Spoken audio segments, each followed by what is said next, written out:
Nuestro invitado especial, Francisco Javier Salazar Díez de Sollano.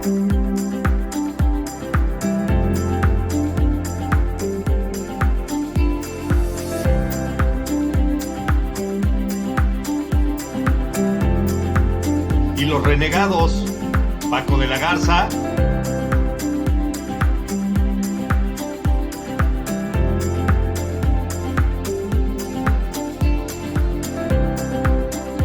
y Jorge Goñi.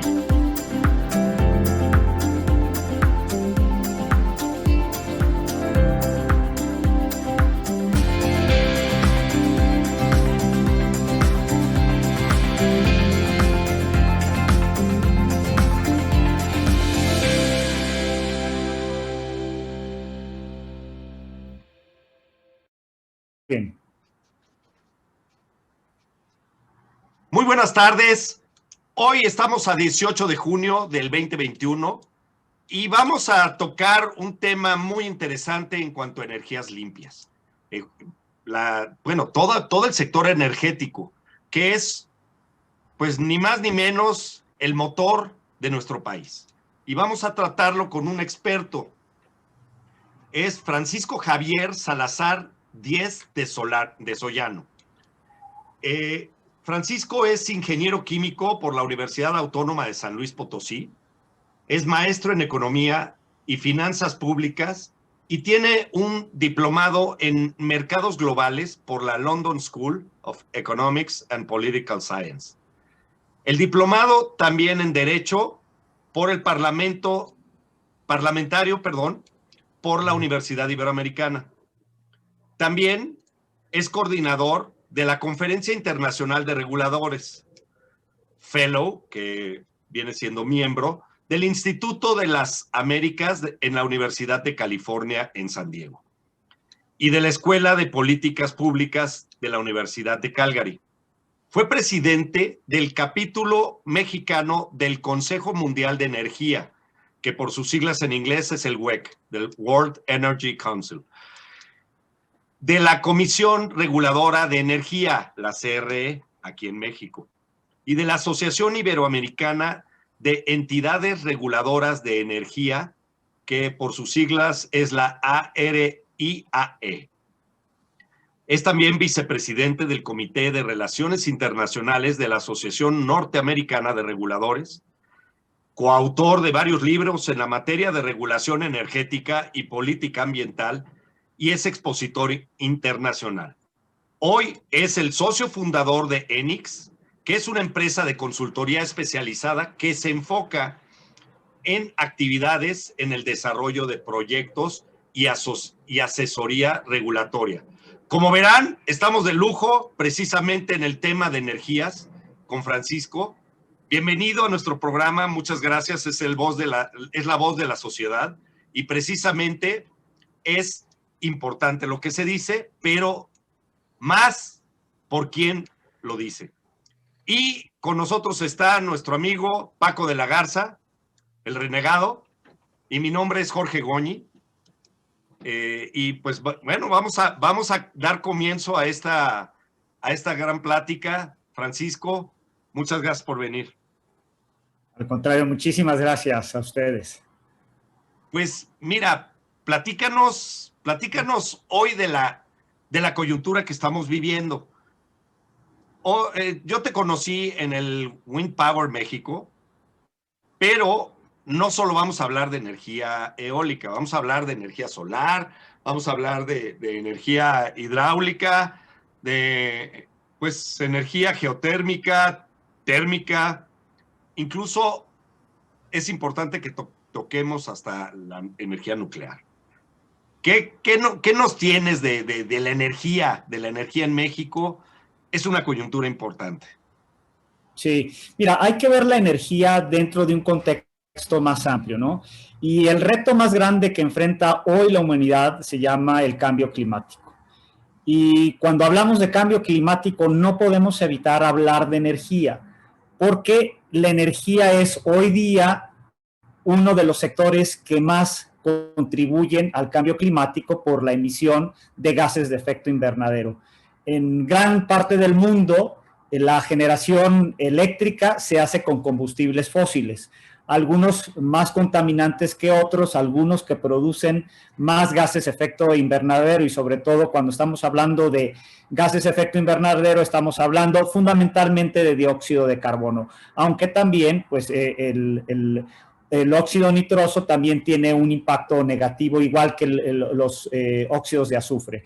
Pero bueno, para efectos de cambio climático, lo que más nos interesa como sociedad es reducir la emisión de dióxido de carbono.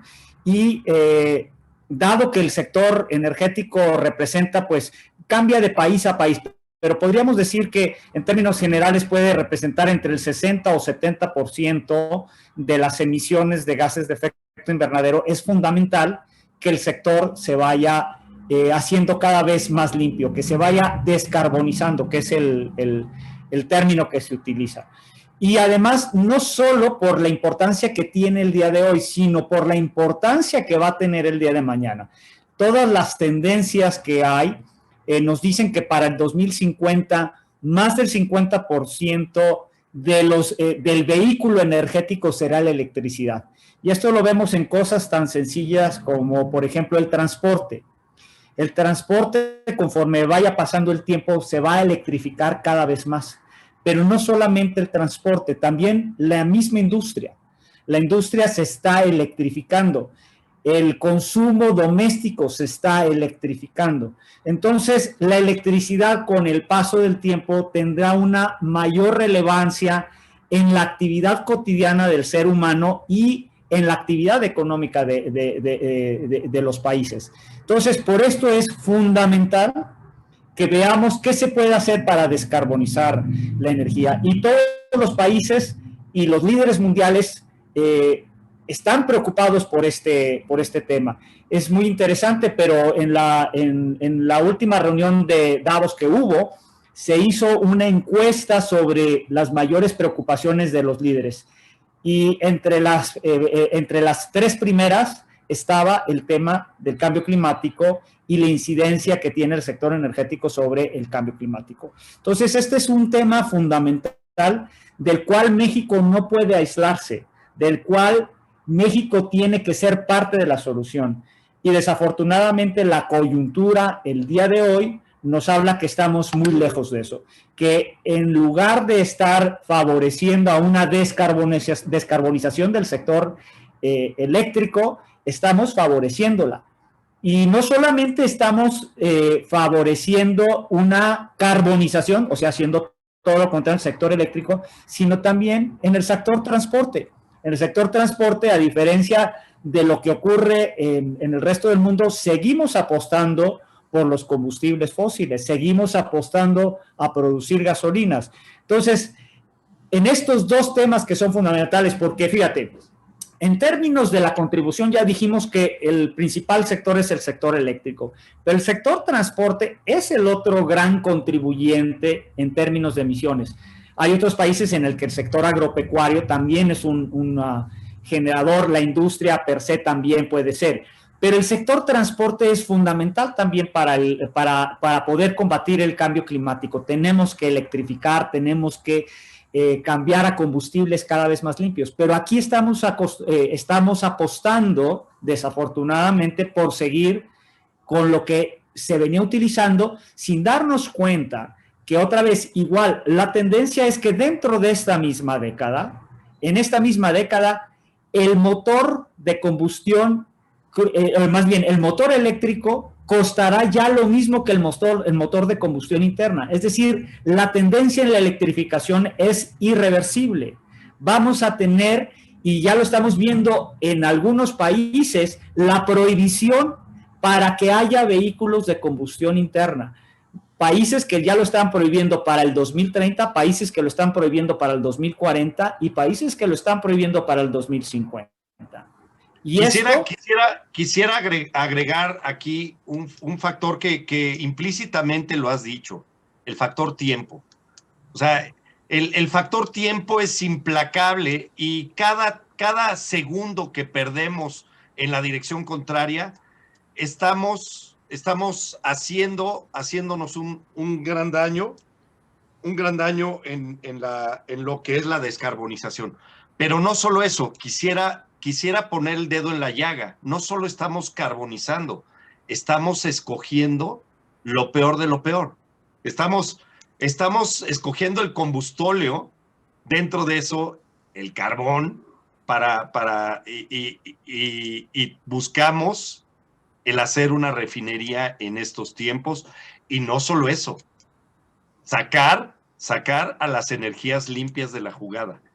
Sí quise poner el dedo en la llaga, pero para que sigas en esto, ¿no?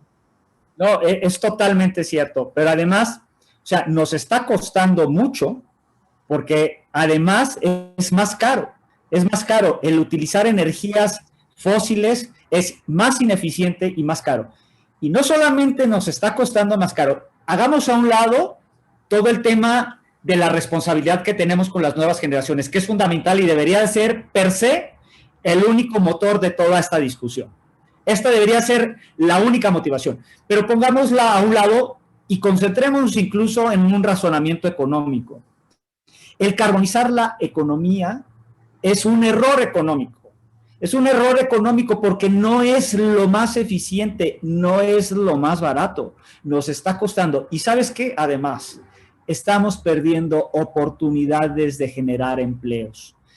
Una cosa que ha sido evidente en los últimos años es que las energías limpias no solamente representan cada vez más ahorro, sino representan oportunidades de nuevos empleos. Y estamos perdiendo la oportunidad de convertirnos en un país que pueda ayudar a la producción de componentes de la generación limpia. Tenemos plantas que se empezaron a desarrollar debido al auge que tomó la energía limpia en el país, pero se han cancelado nuevas otras porque el país ya no es un país que represente un interés para poder seguir desarrollando energías limpias. Y desafortunadamente, tú lo decías hace un rato, estamos utilizando lo peor de lo peor. Y hay que entender por qué, porque mira, hay una discusión que muchas veces se pierde de vista y esto explica por qué en esta administración están apostando por el combustóleo. Es un error gravísimo, pero hay que entenderlo también por qué se está dando. Mira, el año pasado tú recordarás, a raíz del COVID, la demanda de petróleo cayó en el mundo y cayó de manera estrepitosa. Recordarás los primeros días de la pandemia, las fotos de las ciudades abandonadas, sin movimiento. El consumo de combustibles para el transporte se desplomó. Y al haberse desplomado, naturalmente la producción de petróleo se tuvo que desplomar porque no había un mercado donde colocarlo. Y recordarás tú que hubo una reunión del cártel petrolero, la OPEP, en donde frente a esta caída en la producción de petróleo y la caída en los precios, más bien es la caída en los precios y por lo tanto disminuyes la producción, porque si sigues produciendo lo único que vas a hacer es agravar el problema de precios. Entonces cayeron los precios porque cayó la demanda, una conclusión obvia para cualquier persona que ha estudiado economía. Entonces cayó la demanda, cayeron los precios y la producción no podía seguir en esos niveles. Tenía que reducirse si no se quería que los precios siguieran bajando. Y entonces el cártel petrolero, y en realidad no solamente el cártel petrolero, todos los países productores de petróleo, incluyendo Estados Unidos, abogaron para que hubiera un recorte importante en la producción de petróleo, para que se redujera la producción, la oferta, porque si baja la demanda, baja el precio, pero si baja la oferta, puedes subir el precio. Y entonces se trataba de compensar. Y había un acuerdo, en principio, entre todos los países de reducir la producción. Y México no quiso acogerse a ese acuerdo. Y entonces, al no acogerse a ese acuerdo, tuvimos un impacto que poca gente lo sabe. México perdió mercados. Perdió mercados porque los sauditas, en una actitud de venganza por lo que hizo México, desplazaron a México de varios de los mercados que no Estados Unidos, pero los otros mercados en donde México colocaba su producción petrolera. ¿Y qué pasó? bueno, pues teníamos cada vez más petróleo que no podíamos colocar en el mercado y que se tenía que refinar. Y como las refinerías no se han reconfigurado, y esto es una cosa que hay que decirlo, el gobierno había dicho que iba a reconfigurar las refinerías. Todo el recurso de las refinerías se fue a Dos Bocas. Apenas están apostándole a mitad del sexenio a que van a seguir con la reconfiguración de la refinería de Tula. 3 años más tarde, ojalá lo hagan, pero no lo hicieron. Y entonces tenían un excedente de producción petrolera que tenían que procesar porque decidieron equivocadamente no recortar la producción. Y entonces, este excedente de petróleo se convierte en combustóleo porque nuestras refinerías, y esta administración también es responsable de eso, son ineficientes, muy ineficientes. Y entonces había combustóleo que sobraba. Y entonces el gobierno dijo, ¿qué hago con este combustóleo? Pues muy fácil, lo quemo. Hay que decir que parte del combustóleo tiene un consumo internacional. No es tampoco totalmente cierto eso de que no había mercados donde colocarlos. Sí había mercados donde colocarlos, pero la producción de combustóleo de las refinerías de Tula y de Salamanca es difícil que pueda exportarse. No tiene la infraestructura logística para exportarse y por lo tanto se tiene que consumir. Y entonces, ¿qué se le ocurrió al gobierno? Pues quemémoslo. Y lo están quemando y ahora tenemos como hay toda esta necesidad de seguir produciendo gasolina. En vez de pensar cómo podemos exportarlo, la verdad es que la refinación además es un pésimo negocio en México. O sea, esto no tiene ni pies ni cabeza, porque cada barril de petróleo que procesamos en las refinerías perdemos hasta la camisa, perdemos muchísimo dinero. En vez de estarlo exportando, estaríamos ahí ganando toda la diferencia, todo lo que es la renta económica entre el valor del petróleo que se vende y el que se procesa. En México no tenemos esa renta petrolera, que ese es un argumento que utiliza la gente del gobierno. Dice, es que estamos perdiendo la renta petrolera, pero es que aquí en México es imposible conseguir esa renta petrolera. Y es imposible conseguir esa renta petrolera porque nuestras refinerías no solamente se la comen, se comen de más. Perdemos dinero en las refinerías. La verdad es que muchas de esas refinerías no tendrían ni por qué estar operando. Pero bueno, entonces están produciendo ese combustóleo y entonces lo mandaban al sector eléctrico para consumirlo. Mira, antes de que empezaran con muchas de las decisiones que tomaron hacia mediados del año pasado, ya había en el sector eléctrico una queja porque había excedentes de combustóleo que no estaban marginando. Se veía claramente que Comisión Federal de Electricidad estaba consumiendo cada vez más combustóleo. Y entonces, pues este combustóleo era producto de esto. Y entonces dijeron, bueno, la verdad es que vamos a tener que cambiar la ley para justificar por qué estamos consumiendo más combustóleo. Y entonces empezó la guerra contra las energías renovables. Pero el fondo de esta guerra contra las energías renovables es una necesidad por refinar petróleo en el país en refinerías que pierden dinero. Esa es la razón principal de esta locura, que no quieren tomar una decisión que se tendría que tomar de parar de refinar o hacer otras cosas que podrían ser más eficientes o menos ineficientes, como por ejemplo procesar crudo ligero en nuestras refinerías. Las refinerías de México se construyeron cuando la producción de petróleo no era fundamentalmente de crudo pesado. Tenían una dieta, así se le llama, una dieta de combustibles de petróleo más ligero. Y no se reconfiguraron para la producción que vino de Cantarell. Cantarell fue el principio de la producción de crudo pesado en México. Y ese crudo, cuando se procesaba en nuestras refinerías, daba como resultado muchísimo combustóleo. Por eso no son eficientes desde hace mucho tiempo. Y México puede haber hecho, o podría haber hecho, una cosa tan sencilla como intercambiar crudo pesado por crudo ligero. Podría haber vendido ese crudo pesado, colocado ese crudo pesado en las refinerías de Estados Unidos, que sí se reconfiguraron para poder aprovechar todo este crudo mexicano. Fue una de las razones principales. Había producción mexicana que tenía un mercado ahí y entonces allá reconfiguraron las refinerías. Bueno, entonces lo más inteligente habría sido enviar todo ese crudo allá, si queríamos seguirlas utilizando, y aprovechar crudo ligero que viene de otras partes y entonces estaríamos produciendo más gasolina y menos combustible. Pero la razón por la que eso no se hace es una tara ideológica, porque se dice, ¿cómo vamos a importar nosotros crudo ligero?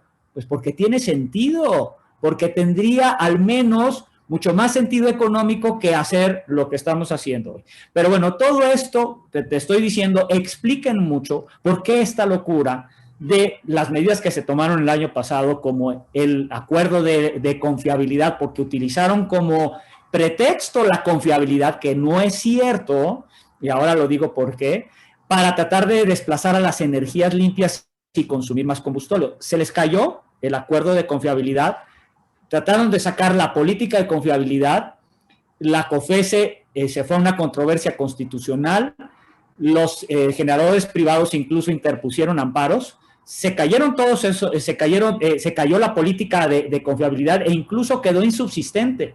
Y por eso luego trataron de sacar la ley para seguir con esta necedad. Pero vuelvo a insistir, es una necedad producto de taras ideológicas, desafortunadamente, ¿no? ¿Qué le dirías a los jóvenes que deberían hacer al respecto? Porque bueno, yo como activista, lo que quiero es que se activen los jóvenes en este episodio. Yo creo que la gran oportunidad de que se despabilen. El precio de esta decisión, el principal precio, ya lo estamos pagando desde hoy. Ahora hablaré de los efectos que estamos teniendo. Pero el principal precio lo van a pagar las generaciones que vienen adelante. Si las generaciones jóvenes de hoy no se dan cuenta que los efectos más dañinos los van a asumir ellos, entonces, pues poco podemos hacer. Se tienen que dar cuenta que ellos son los que van a sufrir los impactos de estas políticas equivocadas y tienen que actuar en consecuencia.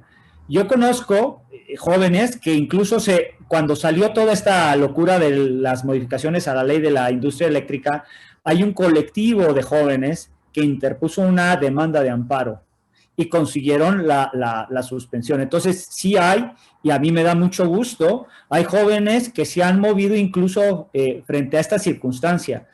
Me tocó en marzo estar colaborando de cerca con el Consejo Coordinador Empresarial y organizamos un foro en el Senado, un foro que debió haber sido parte del debate legislativo y que el Senado no quiso que se hiciera bajo esa circunstancia. Nosotros queríamos que se nos escuchara a quienes conocemos esto, que se escuchara también a los jóvenes. Los jóvenes participaron en este foro. Bueno, en este foro participaron los jóvenes y fueron muy críticos precisamente de estas decisiones del gobierno, porque hay cada vez afortunadamente en muchos de nuestros jóvenes una conciencia ambiental, una conciencia sobre los efectos que tiene el seguir con ideas del pasado. Porque el problema, como lo dijo algún candidato presidencial en algún momento, no es que nuestros funcionarios sean viejos, sino que sus ideas son viejas. Sus ideas son de décadas atrás. Son ideas que han sido superadas, que ya, vamos, por favor, ni los países que son todavía de alguna manera comunistas o socialistas como China las ponen en marcha, ni siquiera ellos. No tienen ni sentido. Nadie que tenga un poco de inteligencia sigue haciendo o sigue la lógica que estamos siguiendo en el sector energético. Y te digo, no solamente estamos causando daño, y déjame hablar un poco del daño. Hace rato decíamos qué había pasado cuando los primeros días de la pandemia y que habíamos visto estas fotos impactantes de las ciudades muertas, ¿no? Los parques incluso recordan aquellas fotos espectaculares invadidos por animales salvajes, preciosas esas fotos, ¿no? Ante la ausencia del hombre, la naturaleza recuperaba terreno. Y fíjate una cosa, la pandemia fue desastrosa y más en el país, fue un desastre en el país, pero debo decir que a nivel de la humanidad, la pandemia trajo una cosa relativamente positiva, las emisiones más bajas que hemos tenido en los últimos años, las emisiones de gases de efecto invernadero. Pero bueno, estaba en eso, las ciudades estaban muertas, y yo vivo en México, tú veías lo que estaba pasando en la atmósfera de la Ciudad de México y era increíble que estuviera igual de contaminada. ¿Y sabes por qué estaba igual de contaminada? Por la quema de combustóleo en Tula. La quema de combustóleo. Por Tula. La termoeléctrica de Tula es veneno para los habitantes de la región del centro de México. Y cada vez utilizan más. Y nosotros que vivimos en la ciudad, pues más o menos nos quejamos. Pero la gente que vive en otros lugares donde hay termoeléctricas con combustóleo, muchas veces no saben de esos daños. Y te voy a decir una cosa que es ridícula que estamos viendo en los últimos meses. El carbón no es lo más deseable para la generación eléctrica, pero en México tenemos 3 plantas carboeléctricas, 2 en Coahuila y una en Guerrero, en Petacalco. Bueno, la de Petacalco era la mejor termoeléctrica que tenía Comisión Federal de Electricidad. Tiene una planta supercrítica, digamos que una planta mucho más eficiente. De hecho, en Petacalco, el carbón que se utiliza es carbón que es importado porque nuestro carbón es un carbón de mala calidad. El carbón que se produce en Coahuila es un carbón que tiene muchas cenizas y mucho azufre. No es el mejor combustible para la generación. Y entonces en Petacalco, que se construyó una unidad supercrítica, se buscaba que hubiera carbón que fuera con menos contenido de cenizas y con menos contenido de azufre, para evitar la producción de óxidos de azufre en la combustión. Bueno, la locura... Estamos viendo los reyes del azufre en combustóleo y en carbón. Pero aún peor, el carbón que se importa en Petacalco es relativamente bajo en azufre. La peor locura que hicieron recientemente es empezar a quemar combustóleo en Petacalco. Es una locura. Están destruyendo esa planta. La están corroyendo, la están destrozando. Entonces, es una locura. No tiene ningún sentido. Lo que vamos a pagar por reposición de esa planta, tampoco lo hemos cuantificado y es una locura. Entonces, no tiene ningún sentido. De verdad, alguien con un poquito de inteligencia no estaría tomando estas decisiones que son terriblemente equivocadas. Remata, por favor, con la lluvia ácida. ¿Qué es la lluvia ácida? Es que estamos arrastrando ácidos que se forman en la atmósfera justo por la producción. Los óxidos nitrosos y los óxidos de azufre se convierten en ácido en la atmósfera y cuando llueve nosotros nos lo estamos llevando. El fenómeno de la lluvia ácida detectado desde la década de los 70 se ha tratado de ir reduciendo con el tiempo y por eso hay normas ambientales, normas oficiales que no las respeta Comisión Federal de Electricidad. Comisión Federal de Electricidad está violando las normas de calidad del aire, está violando la cantidad de emisiones máximas que puede disponer en la atmósfera. Lo está haciendo y desafortunadamente las autoridades ambientales del país no hacen absolutamente nada. Y en Tula tienen la opción de consumir gas y no están consumiéndolo porque no hay voluntad política de hacerlo y porque lo que quieren es deshacerse del combustóleo. Pregúntale a los habitantes de Salamanca la problemática que tienen por todas las emisiones que hay por la quema de combustóleo. Es terrible. Salamanca, Manzanillo, cuando consumía, una de las razones por las que las administraciones anteriores trajeron el gas natural a Manzanillo fue precisamente para detener el terrible problema que había con la termoeléctrica de Manzanillo que consumía combustóleo. El combustóleo es terrible. Y es peor porque, mira, en las plantas de carbón hay tecnologías, digamos que evolucionó la tecnología y hay estas plantas supercríticas, incluso hay una planta que no es exactamente carbón, es con coque de petróleo, una planta privada que está ubicada en Tamuín, con lecho fluidizado, es una planta mucho más eficiente. Hay tecnologías que te permiten de alguna manera reducir las emisiones. las plantas de combustóleo son plantas viejas, viejísimas, plantas que se están cayendo a pedazos y que además son sumamente ineficientes. Es mucho más eficiente una planta nueva de carbón que una planta de combustóleo. O sea, aquí cuando consumimos combustóleo, estamos siendo todavía más dañinos con el medio ambiente que con una planta de carbón. Es ridículo, pero eso es lo que estamos haciendo en este país. Es lo que estamos haciendo en este país. Y entonces, frente a la oportunidad que habría, y porque además es increíble, y esto recordarás que lo conversé el día del foro eólico, con esta locura estamos además pagando mucho más cara la electricidad, La energía renovable es energía que en los últimos años ha sido cada vez más competitiva. Hasta hace todavía algunos años, la energía más competitiva en la generación eléctrica era la de gas natural. Y déjame decirte algo que muchas veces no se toma en cuenta. Estos comparativos que se hacen de costo son comparativos sin lo que llamamos los economistas, sin internalizar externalidades. Hagamos una pausa para explicar este tema porque es muy importante. Sí, no lo entendí. Las externalidades son todos aquellos costos que pagamos los consumidores de un bien, pero que no lo pagamos en el precio.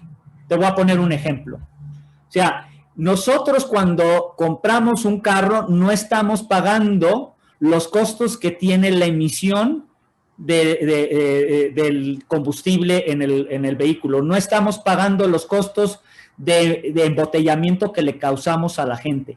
Todos esos fenómenos que no están incorporados en el precio de un bien se llaman externalidades.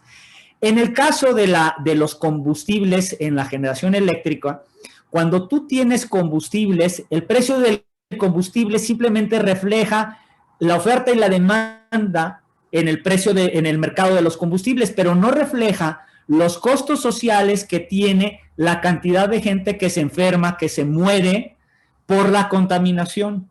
No tiene en cuenta el daño que eso genera al medio ambiente, a los ecosistemas. Una pregunta, cuando nos dijiste que la energía que estábamos generando nosotros era más cara, ¿es aún sin las externalidades?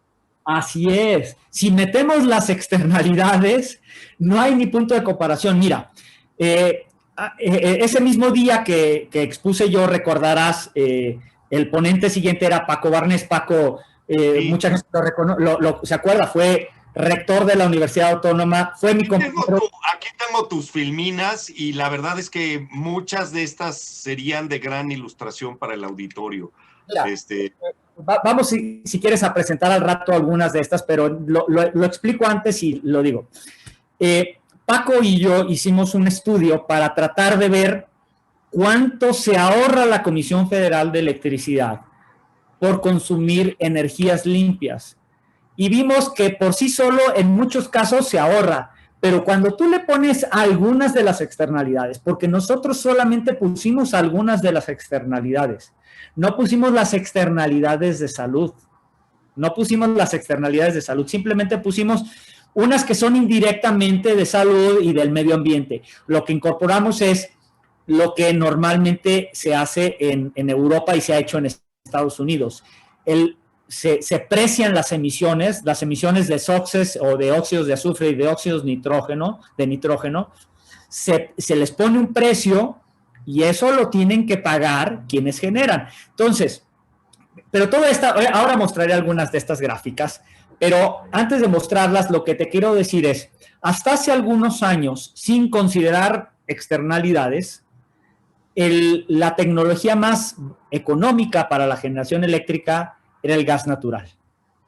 Hoy la generación con renovables es más barata todavía que la generación con gas natural en ciertas partes del mundo, donde el gas natural es un poco más caro.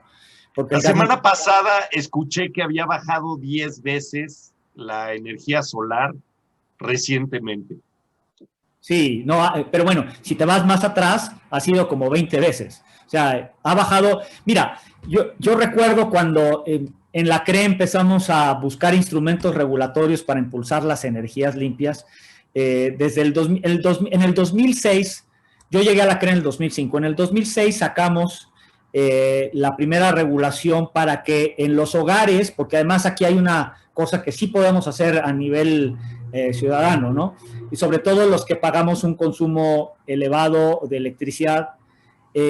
Nosotros en el 2006 sacamos la primera regulación que tenía que ver con la posibilidad de que se instalaran los techos fotovoltaicos y que con los techos fotovoltaicos tú generaras en tu casa, y entonces la generación tú la compensabas con lo que cuando tú tenías excedentes de generación solar, los inyectabas a la red.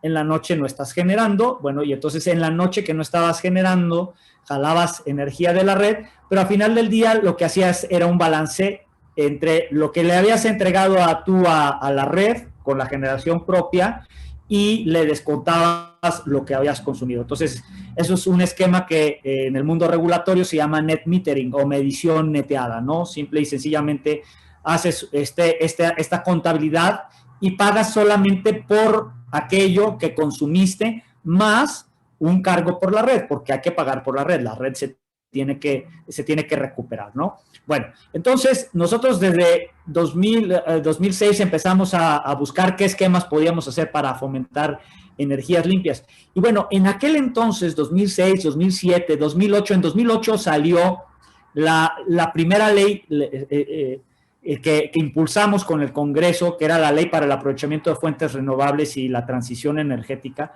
En esta ley, algo que hicimos fue precisamente buscar que hubiera esquemas que reconocieran las externalidades que generaban las energías contaminantes y que también, porque fíjate, así como hay externalidades negativas, hay externalidades positivas. Las energías limpias tienen externalidades positivas y estas muchas veces no se reconocen en el precio. Entonces, a raíz entonces empezamos a generar una serie de instrumentos regulatorios que incentivaran la generación con renovables. Pero el punto a donde quería llegar es, en aquellos años, 2008 fue la ley, ya estamos, son 13 años, todavía era caro, no era tan competitivo la producción con energías limpias. Bueno, de entonces a la fecha es radical el cambio en los precios. Mira, quisiera, si quieres, ahora sí podemos enseñar algunas de las gráficas. ¿Tienes abierto compartir la pantalla con nosotros? Sí, mira, vamos a poner esta gráfica que produjimos entre Paco y yo. Déjame la pongo ahora porque aquí vamos a ver algunas cosas que son interesantes, ¿no? Ahora la pongo.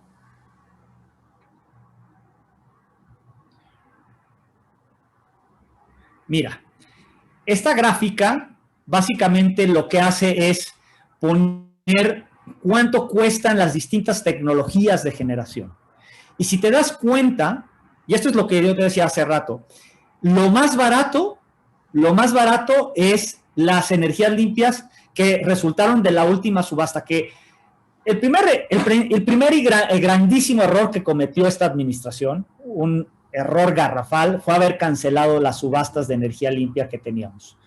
Las subastas de energía limpia rompieron récord a nivel internacional. México tenía los precios más bajos de energías limpias derivados de sus subastas. Cuando se hicieron 3. Cuando se hizo la primera, y aquí está, mira, ¿se ve mi cursor? Sí, perfecto. El cursor aquí dice 47.8. Bueno, esta fue la primera subasta que se hizo. Esta subasta en su momento rompió los precios, a la baja los precios a nivel mundial. Luego vino la segunda subasta y también los rompió. Es más, mira, te voy a poner ahora otra en donde está justo eso, esa gráfica de los precios, pues para que no digan que me lo estoy inventando ni mucho menos. Mira, y luego voy a volver a esta. Pero acá están los precios de las subastas en México. Ahora mismo lo pongo. Mira, aquí está. Mira, las líneas verdes son los precios de las subastas eólicas, o sea, más bien, En nuestras subastas, los precios eólicos siempre fueron los más bajos. Si te fijas, en su momento, pues era lo más bajo, ¿no? Ya después fue lo más bajo. Y acá están las de los, lo voy a poner en grande, ¿no? Lo voy a poner en grande y acá están las de las fotovoltaicas. Entonces, la verdad es que estábamos haciendo muy bien las cosas en ese sentido. Se estaba haciendo muy bien las cosas. Las subastas estaban súper bien diseñadas y se cancelaron. Entonces, este fue el primer gran error que se cometió. Déjame, me voy a volver a la otra lámina. Espérame ahora. ¿Dónde estoy con el otro? A ver. Quiero ponerlo a otro, no lo encuentro. Bueno, me voy a poner...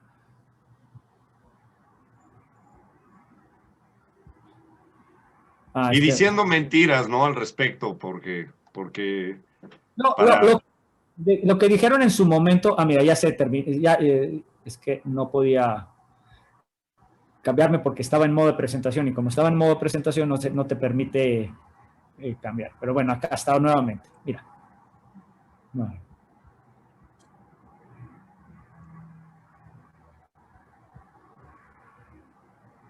Ya estamos acá, ¿no? Bueno, el punto a donde yo quería llegar es que tú puedes ver que la energía limpia es ya más la más económica, es la más económica. Entonces, este análisis, y ahora lo recorré muy rápido, pero simplemente lo que quiero decir es, la energía más barata para México es la energía limpia, la de las nuevas subastas que se hicieron. Si hiciéramos todavía subastas, otras subastas, porque ya se rompió estos precios, estos récords que puso México fueron rotos después.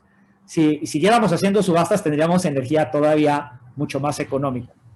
Entonces, aquí tú ves la diferencia en el costo entre las distintas tecnologías. Si tú ves, por ejemplo, las subastas son las más baratas, luego sigue el gas natural, luego está el carbón, ¿sí? El carbón sí es económico. Luego está otra vez las subastas, está otra vez el gas natural.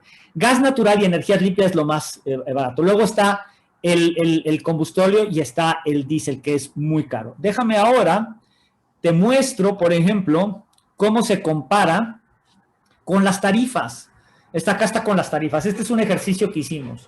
O sea, con las tarifas muchas veces la energía de CFE no recupera la tarifa. Y si nosotros usáramos energías limpias, sí estaríamos recuperando la tarifa. Es decir, a Comisión Federal de Electricidad le conviene utilizar energías limpias. Y esto lo saben sus técnicos. La gente técnica, no la gente que no conoce y que fue la que llegó, porque desafortunadamente hubo un exilio de la gente que sí sabía en Comisión Federal de Electricidad. A muchos de ellos los corrieron, los sacaron y bueno, desafortunadamente ya no están ahí. Pero bueno, pero ellos lo saben. Mira, aquí está otra vez esta gráfica, aquí ya le pusimos, esto fue lo que hicimos, el ejercicio con algunas de las externalidades. Te puedes dar cuenta cómo cuando le sumas algunas de las externalidades, los derechos de emisión del CO2 y los derechos de emisión de los óxidos de azufre, ya la energía limpia, ahora sí ya, incluso la segunda subasta es más barata que la con gas natural. Y la tercera es más barata que incluso todavía ciertas tecnologías con gas natural. Lo que quiero decir es que tiene todo el sentido del mundo que utilicemos energías limpias. Vámonos un poco a lo que ellos argumentan. Dicen que las energías son intermitentes y que eso genera un problema. Realmente sí representa un reto, pero vamos a poner un poco de contexto en esta discusión. México al día de hoy no llega todavía ni siquiera al 25% de generación con energías limpias. Un día alcanzamos ese porcentaje y ya no lo hemos vuelto a alcanzar. Estamos todavía lejos de alcanzar. De hecho, tenemos una meta que desafortunadamente no vamos a cumplir. Nosotros estamos obligados legalmente, el problema es que no hay responsables de que eso no se cumpla, porque los responsables serían el presidente y la Secretaría de Energía y el director de la Comisión Federal de Electricidad. Ellos son los responsables directos de que no estemos cumpliendo la ley. La ley dice que nosotros deberíamos de tener, es más, esa gráfica también la tengo por aquí, déjame la pongo para que nos demos cuenta cómo estamos. La ley dice que para 2024 tenemos que contar con el 35% de la generación como energía limpia. Pues eso está bueno, lejísimos. Lejísimos. Mira, aquí está. En el 2020 teníamos, perdón, en el 2020... Ahorita. No, estamos, mira, más o menos como el 25, esta es la gráfica, y esto es lo amarillo, lo que nos falta. En el 2021 tenemos la obligación de llegar al 30%. No lo vamos a alcanzar. No lo vamos a alcanzar ni de relajo. Y tenemos para el 2024 la obligación del 35%. No lo vamos a alcanzar. Y el problema, y tú lo decías hace rato también, el problema es que los costos de poder alcanzar lo que teníamos que alcanzar van a ser mucho mayores después. Mucho mayores Francisco, después. Tenemos visualizado la extrapolación a donde nos está llevando, porque estamos yendo hacia abajo, ¿sí? O sea, estábamos yendo hacia arriba y ahora vamos hacia abajo. Mira, no la tengo en términos... terminar el 2021. No vamos a terminar, yo creo que terminaremos como en 26, 27 más o menos.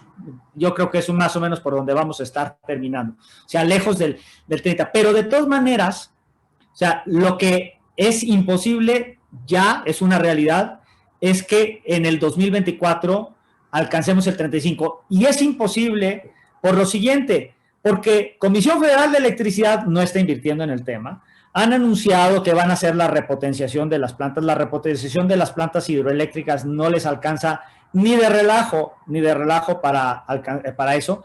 Pero además, no es solamente que lo que hace CFE no alcanza, porque es lo único que tienen en el pipeline para el 2024. Es lo único que tienen.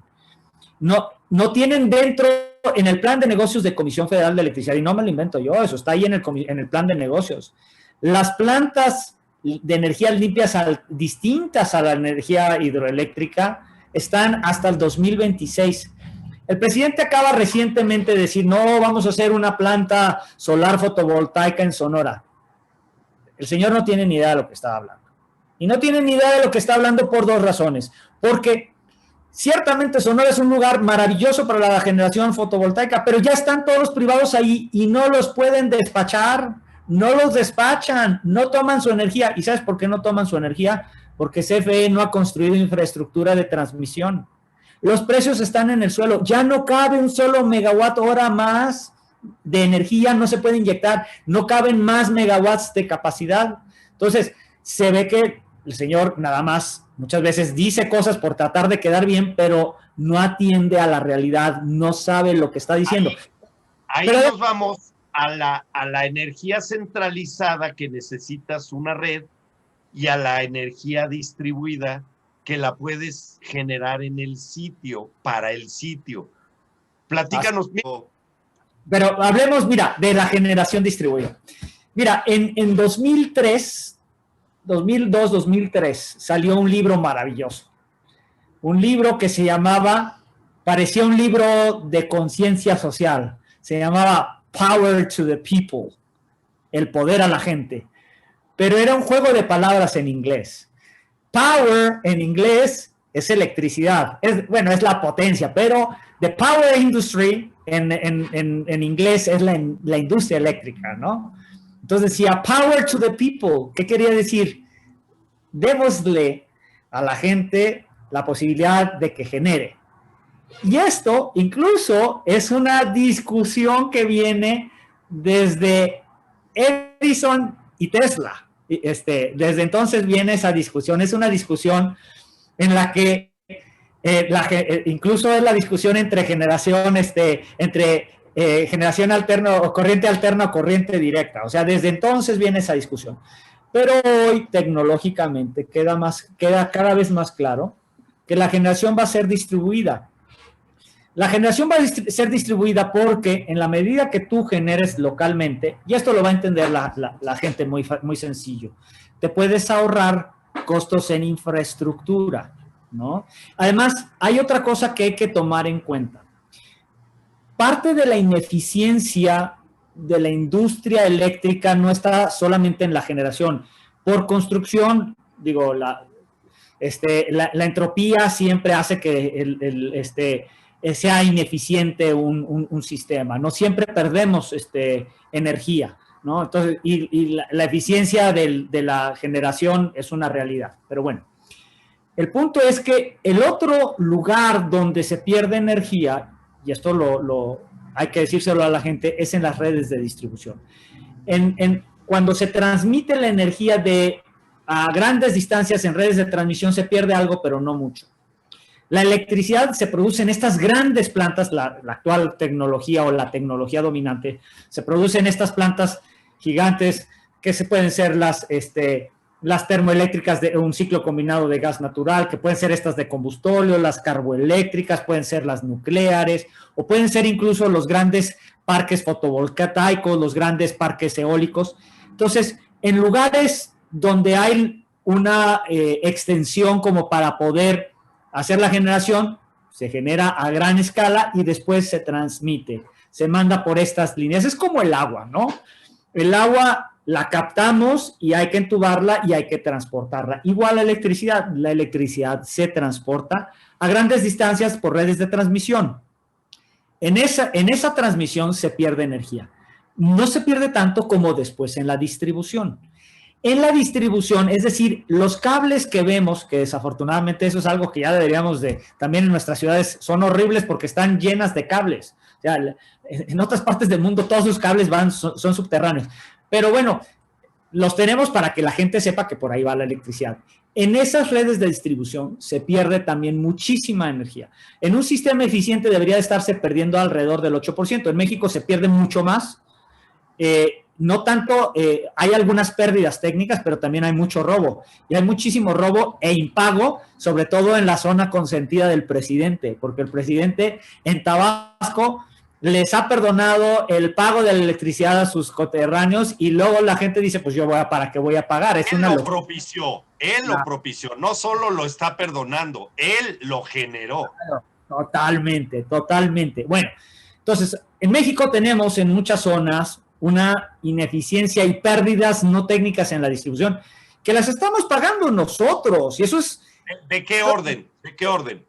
Mira, depende. Hay lugares en donde tenemos ineficiencias del 18%, 20%, y hay lugares en donde la gente es más responsable, donde paga, donde no se roba la electricidad y estamos en 10%, 11%, estamos muy cerca del 8%. O sea, esto desafortunadamente también te refleja la variedad cultural y la variedad de formación cívica del ciudadano en el país. Desafortunadamente, y hay que decirlo, hay lugares en donde hay falta de cultura cívica y la gente no se hace responsable de pagar. Y eso hay que decirlo con todo. Se roba la electricidad. Y esto es falta de cultura cívica. Y esto ha sido propiciado por el propio presidente. El propio presidente ha generado la cultura, ¿no? Y fíjate, además, la manera en la que hemos tratado de resolver el problema es absurda, porque en México, la Secretaría de Hacienda más bien ellos, dan subsidios por el consumo, pero el consumo no necesariamente es un buen proxy de la pobreza, porque un profesionista casi no consume electricidad y le están dando subsidio. Una familia con muchos hijos consume mucho y no le dan subsidio. El subsidio debería ser focalizado. Cualquier economista te dice el subsidio focaliza, no lo generaliza. Pero bueno, volvamos a nuestro tema. Se pierde mucha electricidad en la distribución. Entonces, ¿qué deberíamos hacer? Si nosotros generamos dónde se va a consumir, vamos a evitar pérdidas. Necesitamos de todas maneras la red y hay que pagar por la red. ¿Por qué necesitamos la red? Por emergencia y porque si tú generas con las tecnologías más eficientes el día de hoy para generar a nivel doméstico es la fotovoltaica. Entonces, si tú generas con fotovoltaica, el problema es qué haces en la noche. Bueno, ya hay ahora una nueva tecnología que nos va a permitir resolver ese problema cada vez más, las baterías. Porque, ¿qué es lo que puedes hacer ahora? Y eso es la tendencia, esto es lo que ya estamos viendo en California, por ejemplo. En California la gente no solamente, primero pusieron su techo fotovoltaico. Y con el techo fotovoltaico, pues entonces generaban, cuando hacía mucho sol, lo entregaban a la red, en la noche jalaban electricidad de la red. Eso producía un fenómeno que se conoce como la curva del pato. y es que en el día tenías mucha generación solar y eso te afectaba, tenías mucho más generación de electricidad que demanda. Entonces, algo que se está haciendo para tratar de aprovechar eso y no tirar esa electricidad, porque se llegó a un punto en el que mucha de esa electricidad se tiraba porque era más que la demanda. Entonces ahora se ha generado toda una tendencia de almacenar y baterías que te permiten almacenar. Entonces, todo ese excedente tú lo vas a poder almacenar en tu batería y en la noche consumirlo. Entonces, eventualmente con el paso del tiempo, la necesidad de la red cada vez será menor. Pero de todas maneras es importante siempre pagar por la red. Pero nos vamos a ahorrar las pérdidas de energía. Y esto es algo que tiene que entender la gente. O sea, en la generación local, todos podemos contribuir al medio ambiente. Ahora, ¿por qué? Y esta es otra desgracia que tenemos en la forma en la que se diseñan las políticas públicas en México. Esto nos conviene ahora a los que estábamos en tarifa DAC, la tarifa de alto consumo, que nos cobraban la electricidad con muchísimo más alta de lo que valía porque era un subsidio cruzado para las tarifas bajas. Pero la tarifa baja está muy por debajo de su costo. Entonces, alguien que, por ejemplo, te vuelvo al ejemplo del profesionista. Un profesionista joven que ya tiene su departamento, incluso si está casado con otra, o si su novia también es otra profesionista, tienen el departamento, los dos salen a trabajar en el día, no consumen electricidad y reciben una tarifa, un recibo de electricidad muy barato porque casi no consumen electricidad. Para ellos, nunca es conveniente, dicen, pues, ¿para qué pongo un panel fotovoltaico? Si les cobraras tú lo que realmente cuesta la electricidad, entonces sí podrían decir, mejor pongo un panel fotovoltaico. Entonces, en lugar de que les diéramos subsidio a las tarifas, ese subsidio lo tendríamos que estar utilizando, ese dinero, en poder financiar y poder favorecer la instalación de paneles fotovoltaicos en las casas. Ese sería un recurso mucho mejor aprovechado y estaríamos todos contribuyendo a un ambiente mucho más sano, estaríamos teniendo una energía más limpia y todos, además, estaríamos pagando menos electricidad. En el largo plazo se recupera, pero hay que financiarlo y los recursos públicos podrían funcionar mucho para eso. Entonces, creo que este tema es interesante, por eso lo quise poner, porque aquí hay una cosa que ya toca al ciudadano común y corriente.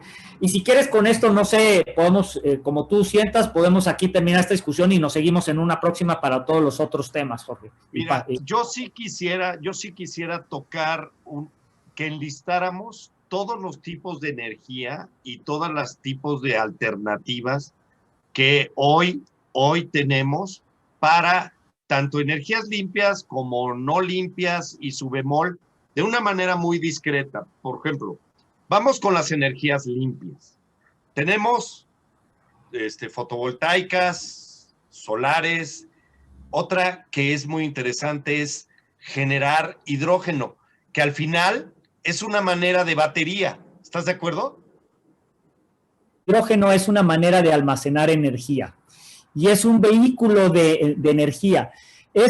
Tú puedes con el hidrógeno, de alguna manera, tener un efecto parecido al que tienes con los combustibles líquidos. Tú tienes un potencial ahí de energía. Ahora, el hidrógeno, más que para generar electricidad, es un carrier de energía, por ejemplo, que puede funcionar. Te voy a decir cuál es para la industria o incluso, por ejemplo, para los aviones. Las empresas aeronáuticas están diseñando aviones que pudieran funcionar ahora con hidrógeno, con el hidrógeno como combustible. ¿Cuál es la ventaja del hidrógeno como combustible? La combustión, simple y sencillamente, es la reacción que hay entre un combustible, así precisamente, combustible y el oxígeno. En el caso del hidrógeno, la combinación del combustible, el combustible es hidrógeno, que es H2, ¿sí? El H2 con el oxígeno genera agua. Esa es la reacción que en la combustión se genera calor, que es lo que aprovechamos para la energía, y agua, vapor de agua. Entonces, por eso es una energía muy limpia. Ahora, el problema no es, más bien, no problema. El tema con el hidrógeno es que el hidrógeno tú lo puedes generar o lo puedes producir de varias maneras. Si tú lo produces como mucho de lo que se produce actualmente con combustibles fósiles, pues no estás aportando mucho, no estás haciendo un gran cambio. Pero la gran tendencia ahora es generemos hidrógeno con energías limpias en el momento, en el día en el que tenemos un excedente de energías limpias. Entonces tú tienes dos alternativas. Yo mencioné antes la del almacenamiento. La del almacenamiento químico a través de baterías. Pero la otra gran alternativa es, y esto es lo que se está planteando el día de hoy en las grandes políticas públicas, y esto es lo que desafortunadamente no estamos discutiendo en México y que tendríamos que estar discutiendo. ¿Cómo podemos aprovechar todo ese excedente de generación que hay en el día para generar hidrógeno? Y ese hidrógeno después se puede utilizar. Ya hay transporte que utiliza hidrógeno. En Europa el transporte el transporte público a base de hidrógeno es una realidad. Entonces, se podría utilizar para el transporte público, se podría utilizar para la industria, se podría utilizar, o sea, el transporte aéreo hacia allá probablemente va a ir. Entonces, podríamos aprovechar el hidrógeno para eso. Entonces, las grandes tendencias, ahora si tú me preguntas cuáles son las grandes tendencias en el sector, son dos: almacenamiento e hidrógeno, hacia allá vamos. Hay una tercera tendencia que, la gran tendencia que yo te decía, la electrificación de todo, la electrificación, pero la electrificación, pues lo que es importante es que sea una electrificación limpia, ¿no? Y entonces, pero si ya me preguntas, aparte de eso, de que la electrificación per se, que es una tendencia, ¿cuáles son las otras grandes tendencias? Bueno, pues el almacenamiento y el hidrógeno. A eso es a lo que tendríamos que estarle dedicando el tiempo, y a mí me da coraje que yo pierdo el tiempo todos los días defendiendo a inversionistas de las, perdóname que lo diga así, pero son de las estupideces que hace este gobierno, lo tengo que andar defendiendo, en vez de estar discutiendo como país cómo podemos hacer para generar hidrógeno verde, cómo podemos hacer para introducir más almacenamiento, cómo podemos crecer la matriz de generación limpia, porque es que hemos hablado tantas cosas y me encanta el tema. Como te podrás dar cuenta, yo me podría pasar horas y horas hablando de este tema. La energía es fascinante. Pero la otra cosa Por ejemplo, te podrías también estar enfocando en cómo hacer limpieza de la biomasa que está saliendo de todos los basureros, y que es energía que nos puede servir para calentar. O sea, hay muchísimas fuentes de energía. Tenemos la geotérmica, tenemos muchas fuentes hoy de energía que podemos capturar. A ver, Paco, platícanos. ¿Estás? Yo básicamente quiero hacer un resumen de lo que platicó Francisco, y algunas precisiones, ¿no? Primero, el tema de que hoy este gobierno actúa de esa forma porque lo tiene basado en una política pública. ¿Sí? Él está bajo un tema de esquema de cambio de régimen, y lo que viene siendo un sistema que permite la apertura para el trabajo hacia la sociedad, y la misma sociedad genere la riqueza. Ellos lo tienen al revés. Ellos buscan que el Estado sea el que maneje la riqueza para sostener a la ciudadanía, ¿no? Entonces, ahí tienen un problema de visión muy arcaico. Digo, si estamos hablando de que las energías limpias, estamos hablando solares, eólicas, están en Europa desde los años 80, y nosotros empezamos apenas este siglo a verlas de manera real, ¿no? Impulsarlas. Pues digo, lo que traen ellos en la mente, estás hablando de los años 60 y 70, que todavía quemaban el petróleo en aquellas anforitas que se hacían para la luz. Cuando nosotros, yo me acuerdo en los años 60 y 70 ya en mis tierras, se iba la luz y eso habría que meterlo, ¿no? Con el petróleo y la vela, ¿no? O sea, estos amigos andan perdidos en ese tema. No es que no quieran, a lo mejor su sistema como ellos lo traen en la mente es completamente distinto por las particularidades estas, ¿no? Otro problema que tenemos nosotros aquí en México es que el petróleo es de los petróleos más sucios. Paco, me permite nada más decir una cosa. Hoy leí una frase que me pareció espectacular y que refleja lo que tú dices.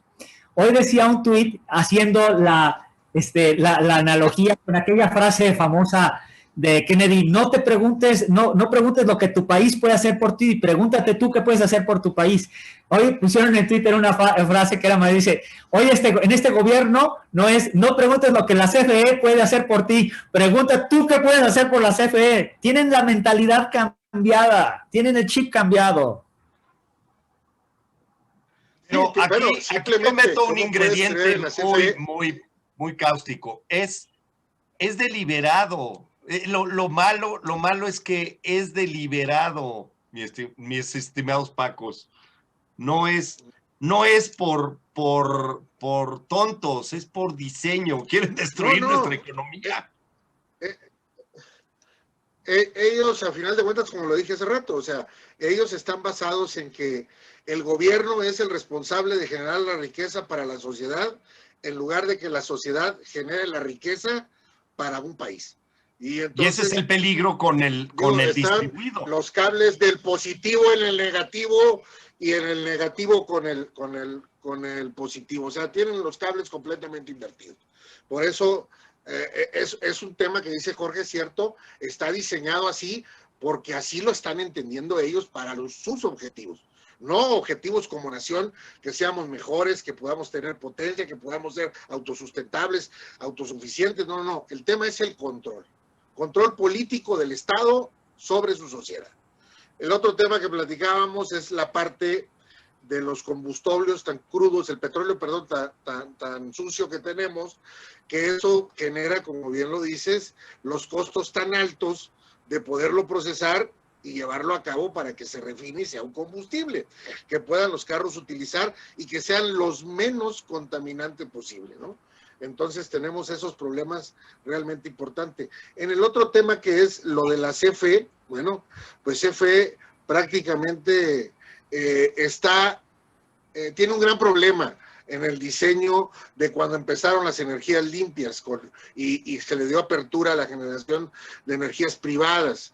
El tema es que hicieron a un lado la parte de la producción y de los clientes de CFE, pero dejaron toda la obesidad y la carga muerta a CFE, que quienes son la sociedad que vive, esos trabajadores que se quedaron con esos contratos colectivos tan caros, tan ineficientes, poco productivos y que ahora vende menos, pero sigue teniendo costos muy altos en su operación, personalmente, principalmente por el tema laboral. O sea, esos grandes contratos colectivos firmados en los 60, 70, 80, por eso ya inclusive hoy la Comisión Federal de Electricidad, cuando cae o se liquida Luz y Fuerza del Centro, lo que termina haciendo es, pónganse a trabajar como privados y yo les compro lo que ustedes generen a final de cuentas. Si no trabajas, pues no te compro, y si trabajas, pues te pago, ¿no? Entonces, pero trae un gran cáncer. Pero además una cosa, este contrato colectivo se había renegociado en la administración anterior y Bartlett lo volvió a negociar negativamente. Es decir, se había alargado la edad de jubilación y se lo volvieron a conceder por razones políticas, por tener al sindicato de su lado,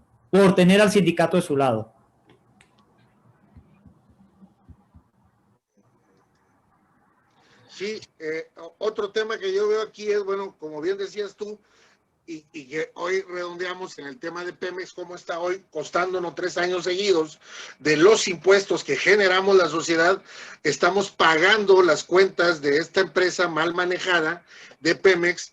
¿Por qué? Porque su rentabilidad la han perdido totalmente estos amigos por un tema precisamente laboral y por un tema de no conocer cómo se comercia el tema energético. Tú bien lo decías, hay que entregar petróleo sucio para que nos convenga tener petróleo menos pesado, pueda ser más fácil la parte y menos costosa la parte de la refinación, etcétera.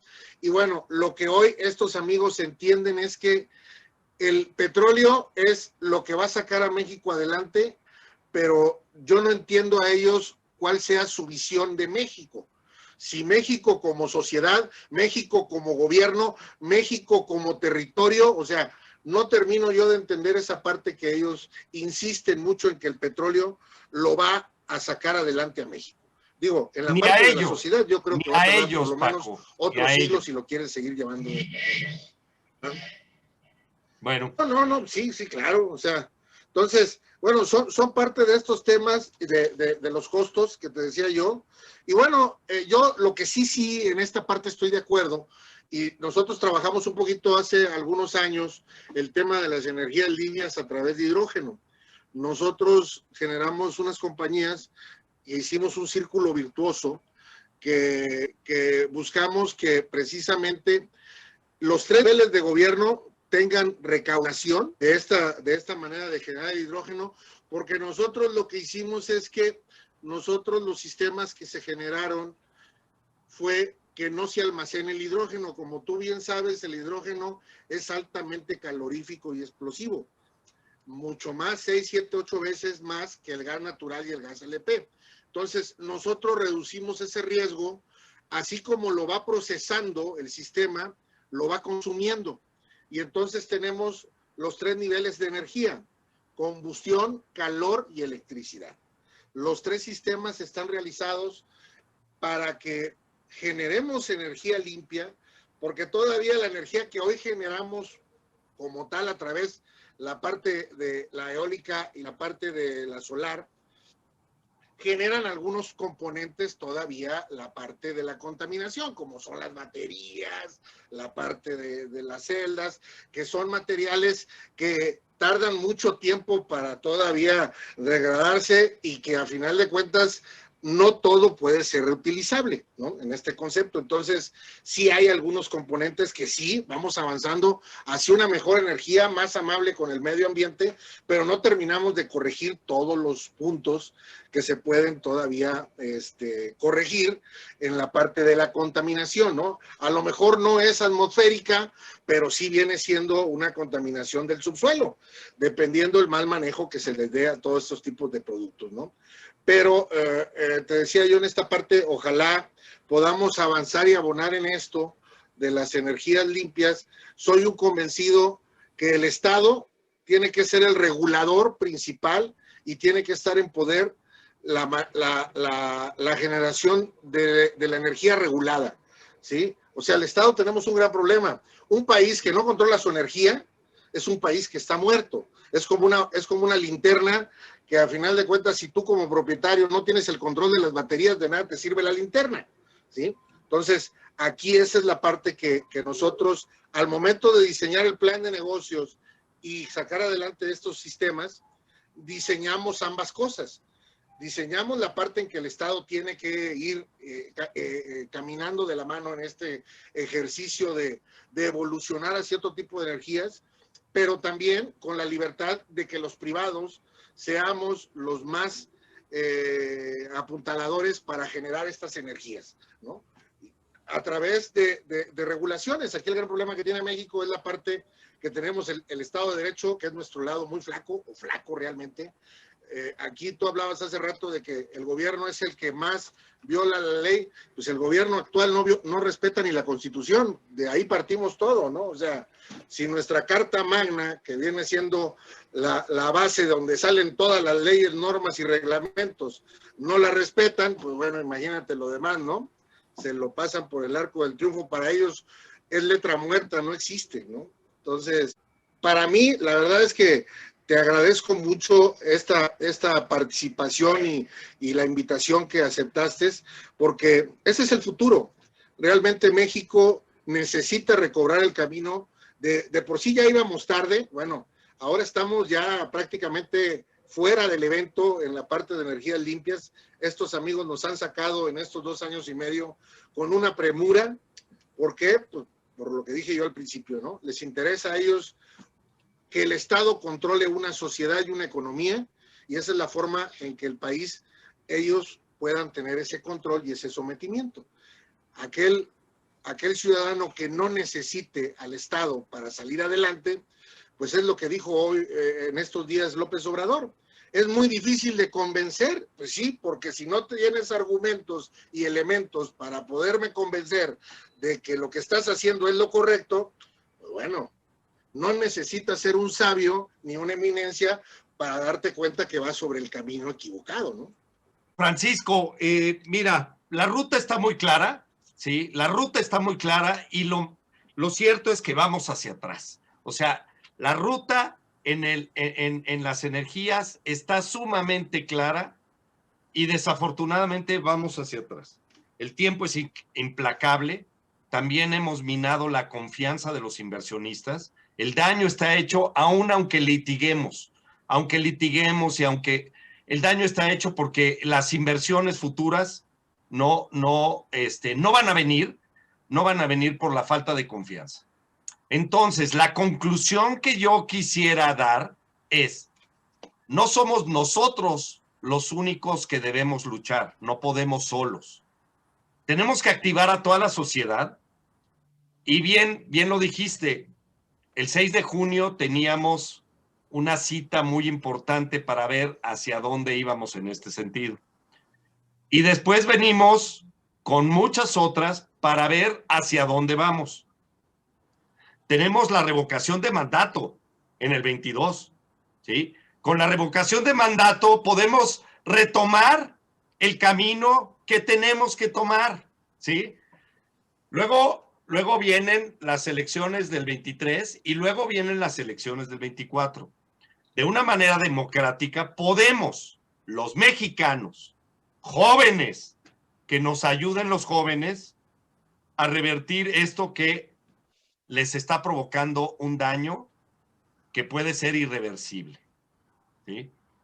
¿Qué más comentarios podrías darnos, mi estimado Francisco, para un siguiente programa?